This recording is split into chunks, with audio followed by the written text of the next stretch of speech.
오늘 본문 말씀은 의심하고 있는 이스라엘 백성들을 향해서 결코 하나님은 이스라엘을 버리지 아니하고 그들을 붙들고 계시다고 하는 것을 말씀하고 있습니다.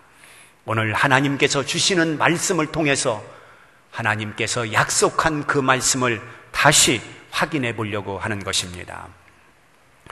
첫째 15절에 보게 되면 여인이 어찌 그 젖 먹는 자식을 잊겠으며 라고 말씀하고 있습니다.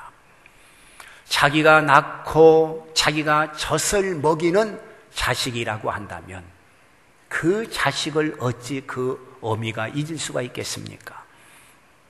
정상적인 어머니라고 한다면 몸도 마음도 젖먹이 곁을 결코 한시도 떠날 수가 없을 것입니다. 어머니의 자애로움과 자상한 보살핌이 젖먹이를 행복하게 할 수 있는 것이 아니겠습니까? 젖을 먹이지 아니하면 젖이 불어서 젖몸살을 한다는 말을 들어보았습니다. 이것은 자식을 잊을 수 없게 하시는 하나님의 오묘한 섭리라고 말할 수가 있을 것입니다. 오늘 본문 말씀은 이렇게 도전적으로 말씀하고 있습니다. 혹시 여인이 자기 자식을 잊는다 해도 하나님은 결코 우리를 잃어버리지 않는다라고 말씀하고 있습니다. 부모가 자식을 혹 잃는다 할지라도 하나님은 절대로 우리를 잃어버리지 않는다. 젖을 먹이는 어머니가 자기 자식을 혹 잃어버린다 할지라도 하나님은 절대로 우리를 잃어버리지 않는다. 이렇게 말씀을 하고 있습니다. 하나님의 큰 사랑, 깊은 사랑을 볼 수가 있는 것입니다. 어린아이는 어머니의 심장 소리를 들으며 젖을 빨고 어머니의 품속에서 안정감을 느끼면서 평화를 누리는 것입니다. 그렇다면 우리는 어머니의 가슴보다 더 넓고 더 깊은 하나님의 품에 있다고 하는 것을 알아야 합니다. 그 품 안에 있을 때 진정한 행복을 누릴 수가 있는 것입니다. 두 번째 보면 15절에서 태에서 난 아들을 긍휼히 여기지 않겠느냐라고 말씀하고 있습니다. 즉 어머니가 자식을 긍휼히 여기는 것은 당연하지 않겠습니까? 자기가 낳은 자식을 왜 긍휼히 여기지 않겠습니까? 아무리 아들이 시원찮아서 세상 사람들이 손가락질을 하며 세상 사람들이 수군거리다 할지라도 부모 입장에서 자기 자식을 볼 때는 세상에 없는 둘도 없는 자식일 것입니다. 잘나지 못했다 할지라도 특별히 잘하는 것이 없다 할지라도 부모가 그 자식을 볼 때에 그 자식은 세상에 그 어떤 것과도 바꿀 수 없는 내 자식인 것입니다. 혹시 자기 자식이 장애를 입었다면, 불구의 몸이라고 한다면 건강한 자식보다도 그 자식에게 더 마음이 가고 그 자식을 안쓰러워하고 그 자식에게 더 관심을 가지는 것이 부모의 사랑이요, 부모의 은혜요, 부모의 마음인 것입니다. 여러 자식을 다 결혼시켜서 그들이 뿔뿔이 흩어져서 살아갈 때에 그 가운데 한 자식은 유독 먹을 것이 없이 가난하다고 한다면 그 부모의 마음은 부자로 살고 있는 자식보다도 먹지 못해 가난하게 살고 있는 그 자식에게 더 마음이 가고 그 자식을 생각할 때 가슴이 쓰리고 그 자식을 위해서 더 기도할 것입니다. 이게 부모의 심정이고 부모의 마음이지 않습니까? 세상의 모든 부모님들이 똑같은 마음을 가지고 있습니다. 성경은 분명히 우리들에게 말씀하고 있습니다. 하나님이 우리를 낳았다는 것입니다. 그러므로 우리는 그 하나님을 아버지라고 부르고 있는 것이고 아버지이시는 하나님께서 자기의 자녀들에게 긍휼을 베풀어 주실 것은 당연한 것이고 그 자식들을 버리지 않고 하나님께서 그 자녀들을 인도해 주실 것은 명확한 일일 것입니다. 나의 연약함, 나의 부족함, 내가 자주자주 넘어짐, 그럼에도 하나님은 여기까지 나를 인도해 주셨고 지금까지도 하나님은 나를 붙들고 계시다고 하는 것을 부정할 수가 없는 것입니다. 이제까지 살아온 것이 하나님의 은혜가 아니라고 누가 감히 말할 수가 있겠습니까? 죽을 병에서 살려주어야만 하나님의 은혜입니까? 아니면 하늘에서 돈벼락이 떨어져야만 하나님의 은혜입니까? 아닙니다. 그렇지 않습니다. 지금 내가 살아서 주님 앞에 있다고 하는 이 자체가 하나님의 은혜인 줄 믿습니다. 이 자리에 있는 것이 하나님의 엄청난 은혜인 줄 믿습니다. 세 번째, 내가 너를 손바닥에 새겼고 16절에 이렇게 말씀하고 있습니다. 내가 너를 손바닥에 새겼고 하는 이 성경 구절을 오늘 설교 제목으로 삼았습니다. 여기에는 여러 가지 의미가 있습니다. 첫째, 당신의 백성을 잊지 않고 사랑하신다는 의미가 있습니다. 내 이름을 손바닥에 새겨서 언제나 보고 싶을 때 보고 생각날 때 또 보고 잊을 수 없는 하나님의 관심과 사랑을 표현하고 있는 것입니다. 가족이나 연인의 사진을 수첩에 넣어두고 생각날 때마다 꺼내 보는 것과 일치한다 할 것입니다. 이는 하나님의 영원한 사랑을 말합니다. 하나님께서 우리를 버리지 않고 기억하시는 하나님의 은혜의 사랑을 말합니다. 끝까지 붙드시는 사랑, 그리고 품고 있는 그런 사랑을 보여주고 있는 것입니다. 하나님은 내가 편안할 때나 혹은 괴로울 때나 잊지 않는다고 하는 것을 알아야 됩니다. 나를 건강할 때 사랑하신 하나님은 내가 병들 때도 하나님께서 사랑하시는 것입니다. 내가 기쁠 때 사랑하셨던 그 하나님은 내가 슬픔에 빠져 있을 때도 그 하나님은 나를 사랑하시는 것입니다. 내가 성공할 때만 하나님이 사랑하고 있는 것이 아니라 내가 실패할 때도 하나님은 여전히 나를 사랑하고 계시는 것입니다. 젊었을 때나 늙을 때나 마찬가지인 것입니다. 처음서부터 끝까지 하나님의 사랑은 변치 않고 나에게 머물러 있고 하나님의 그 깊은 사랑은 언제나 내 안에 있다고 하는 것을 기억해야 될 것입니다. 하나님은 이스라엘 백성들을 홍해 앞에서 버리지 아니하시고 그들에게 살 길을 열어 주셨습니다. 마라 앞에서 물이 쓰다고 먹지 못하는 이스라엘 백성들을 향해서 하나님께서는 그 물을 단물로 만들어 이스라엘 백성들을 맛있게 먹이셨습니다. 이스라엘 백성들이 광야에서 방황할 때에 하나님은 불기둥과 구름기둥으로 친히 인도자가 되셔서 이스라엘 백성들을 안전하게 인도해 주셨습니다. 당신의 자식에 대한 하나님의 사랑이라고 하는 것을 우리는 다시 한번 보게 되는 것입니다. 하나님의 사랑은 한이 없고 하나님의 사랑은 끝이 없고 하나님의 사랑의 깊이는 이루 말할 수 없다고 하는 것을 깨닫게 되는 것입니다.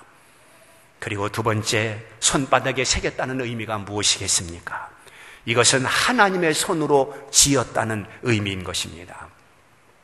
우리는 누구든지 어떤 사람이든지 우연히 존재하는 자는 하나도 없습니다. 하나님께서 나를 만들었기 때문에 존재하는 것입니다.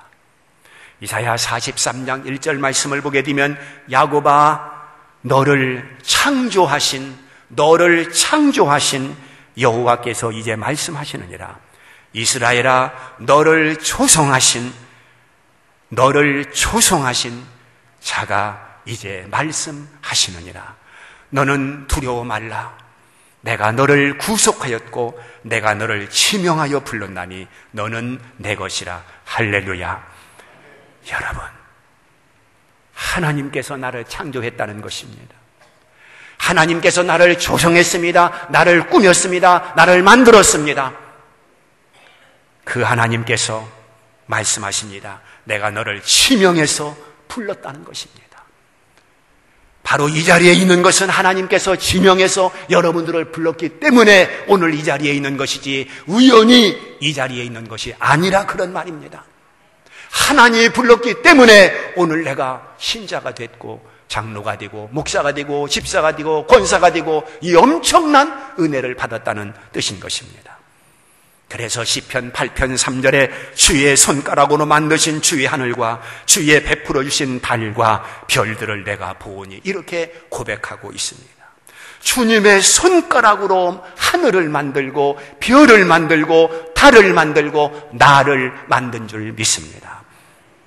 하나님이 나를 만들었다는 이 엄청난 사실 앞에 우리는 하나님 앞에 감사치 않을 수 없고, 하나님의 손으로 내가 만들어졌다는 사실 앞에 우리는 긍지심을 가질 수가 있는 것입니다.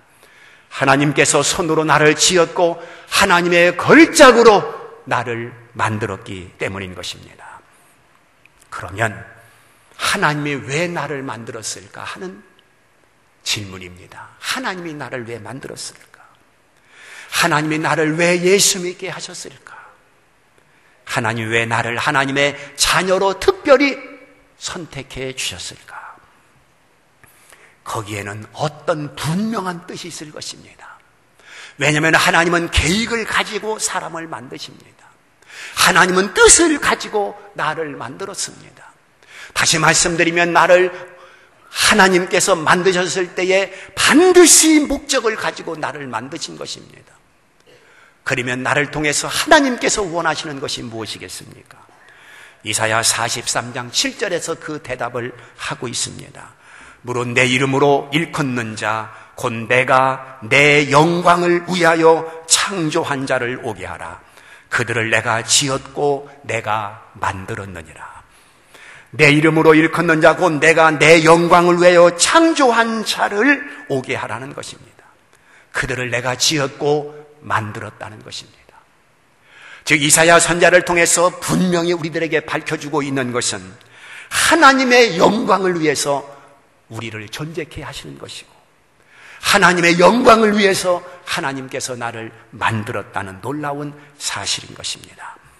그러므로 오늘 우리의 책임은 주님의 영광을 드러내고 주님의 영광을 위해서 사는 자들이 될 때에 바로 만드신 자의 목적을 성취하는 것이고 피조물의 책임을 다하는 것이라고 하는 것을 보여주고 있는 것입니다.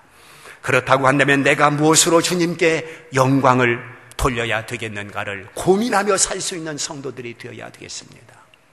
내가 어떻게 살아야 하나님 앞에 영광이 되며 내가 무엇을 하여야 하나님 앞에 영광이 될 것인가, 이런 것을 고민하고 생각하면서 사는 그런 지혜가 오늘 성도들에게 필요한 것입니다. 내가 오늘 존재하는 것만으로도 하나님 앞에 물론 영광이 될 것입니다. 그러나 하나님께서 우리들에게 재능도 주었습니다. 은사도 주었습니다. 은혜도 주었습니다. 물질도 주었습니다. 가정도 주었습니다. 교회도 주었습니다. 많은 것을 우리는 받았습니다.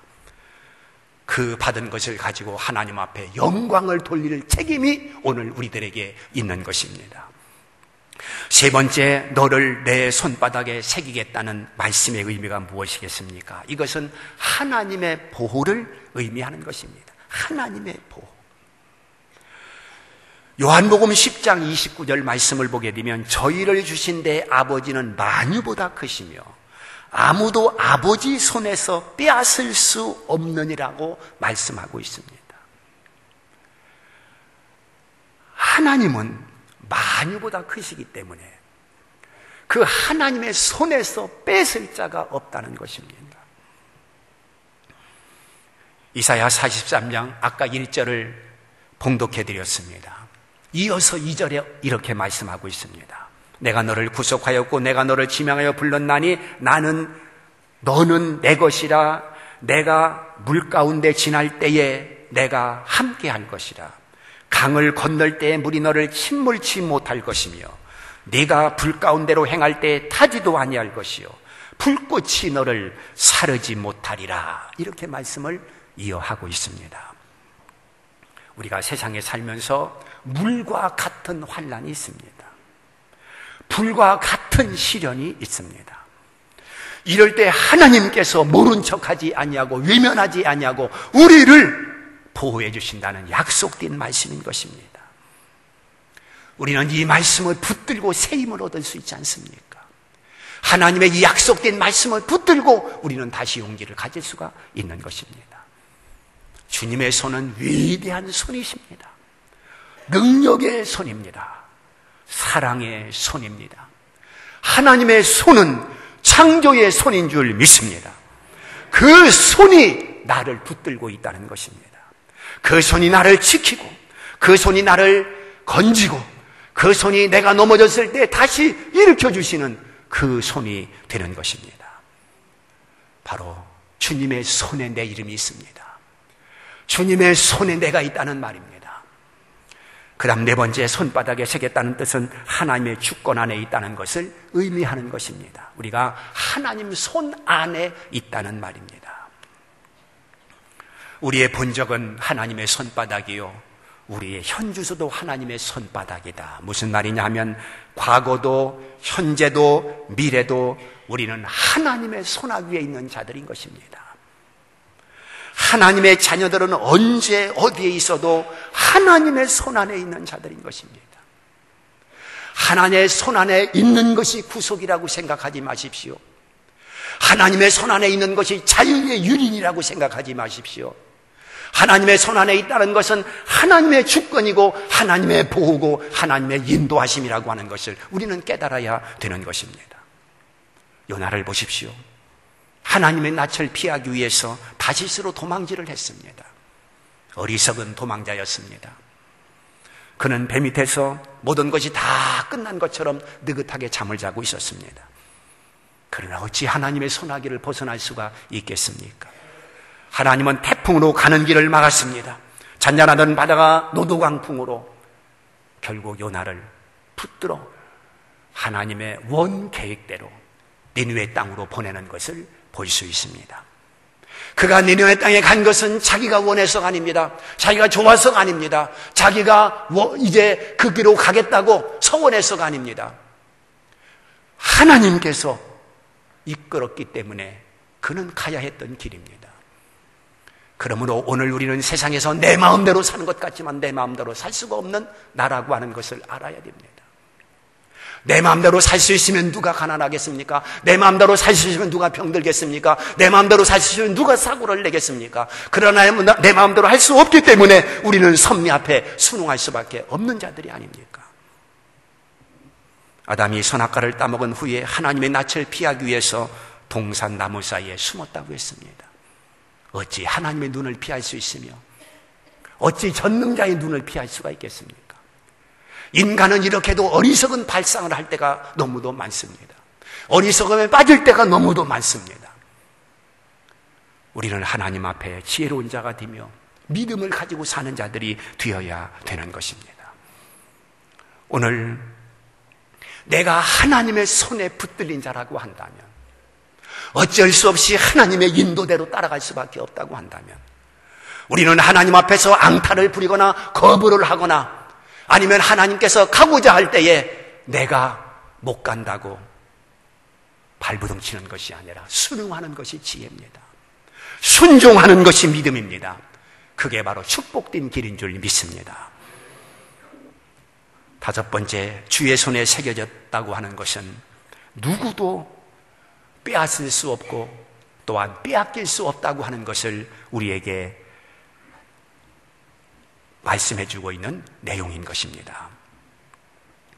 요한복음 10장 28절에서 이렇게 말씀하고 있습니다. 내가 저희에게 영생을 주노니 영원히 멸망치 아니할 터요 또 저희를 내 손에서 빼앗을 자가 없으리라. 29절에서도 빼앗을 자가 없으리라. 28절에서 빼앗을 자가 없으리라. 이렇게 주님께서 친히 강조하고 있는 것을 볼 수가 있습니다. 주님의 손에 있는 성도는 세상이 뺏어갈 수 없고 마귀가 뺏어갈 수 없고 하나님의 손바닥에 새겨진 이름을 누가 지울 수 있으며 하나님 손바닥에 새겨진 이름을 누가 아니라고 부정할 수가 있겠습니까? 하나님의 손바닥에 새겨진 이름은 영원한 이름인 것입니다. 그러므로 그 이름은 견고합니다. 그 어떤 것으로도 지울 수 없습니다. 그래서 빼앗기지 않는다라고 말씀하고 있는 것입니다. 하나님의 손에 잡힌 자는 하나님께서 절대로 놓지 않고 끝까지 하나님께서 책임져 주실 줄 믿습니다. 그래서 로마서 8장 38절 39절에서 우리에게 희망의 메시지를 주고 있습니다. 내가 확신하노니 사망이나 생명이나 천사들이나 권세들이나 현재일이나 장래일이나 능력이나 높음이나 깊음이나 다른 아무 피조물이라도 우리를 주 그리스도 예수 안에 있는 하나님의 사랑에서 끊을 수 없으리라 그랬습니다. 하나님은 나를 사랑하시되 젖먹이 엄마가 그 아이를 사랑하는 것보다도 혹 그 어머니는 그 자식을 잃는다 할지라도 하나님은 절대로 잊지 않는다고 오늘 말씀하고 있는 것처럼 하나님과 나와의 관계는 절대적인 관계고 하나님의 사랑은 절대적인 사랑이기 때문에 세상의 그 어떤 것도 하나님의 사랑에서 끊을 수 없다고 말씀하고 있습니다. 위험도 적신도 칼도 하나님의 사랑을 끊을 수 없다라고 말씀하고 있습니다. 그러므로 우리는 그 어떤 어려움과 환난도 성도를 예수 그리스도의 사랑에서 떼어놓을 수가 없는 것입니다. 하나님의 사랑은 이렇게 위대한 사랑인 것입니다. 세상에 글로 쓸 수 없는 깊은 사랑인 것입니다. 혹시 성도들이 실수한다고 하나님께서 버리실까요? 그렇지 않습니다. 성도들이 넘어졌다고 하나님께서 그냥 밟아버릴까요? 그렇지 않습니다. 하나님은 결코 나를 내치지 않습니다. 이미 구원받은 하나님의 백성을 하나님은 징계는 할지언정 버리지 아니하시고 끝까지 붙들어 천국으로 인도해 주실 줄 믿습니다. 이것이 하나님의 엄청난 사랑인 것입니다. 사람은 공과를 따지지만 하나님은 절대로 공과를 따지지 않고 무조건 우리를 사랑해 주셨습니다. 무조건 우리를 구원해 주셨습니다. 무조건 우리에게 은혜를 베풀어 주었습니다. 그래서 이것을 무조건적인 하나님의 은혜라고 말하는 것입니다. 사람은 배신하지만 하나님은 끝까지 우리를 책임져 주신다는 말씀인 것입니다. 이제 말씀을 맺겠습니다. 골프의 여왕 박세리는 미국의 LPGA 명예전당에 그 이름이 새겨졌다고 하는 말을 들었습니다. 미국의 그 명예전당에 한국 사람으로서 이름이 새겨졌다고 하는 것은 엄청난 명예고 영광스러운 일입니다. 가문의 명예뿐만 아니라 이건 국가적인 명예가 되는 것입니다. 내 이름이 어떤 명예의 전당에 새겨져 있지 못했다 할지라도 우리의 이름은 하나님의 손에 새겨 있는 줄 믿습니다. 그러면 됐지. 뭘 더 바랄 수가 있겠습니까? 어느 것이 더 가치가 있겠습니까? 여러분, 세상에 새겨진 이름과 하나님의 손에 새겨진 이름, 어느 것이 더 가치가 있고 어느 것이 영원하고 어느 것이 복이겠습니까? 비교할 수가 없는 것입니다. 세상에 남긴 이름은 언젠가는 쓰러집니다. 언젠가는 없어집니다.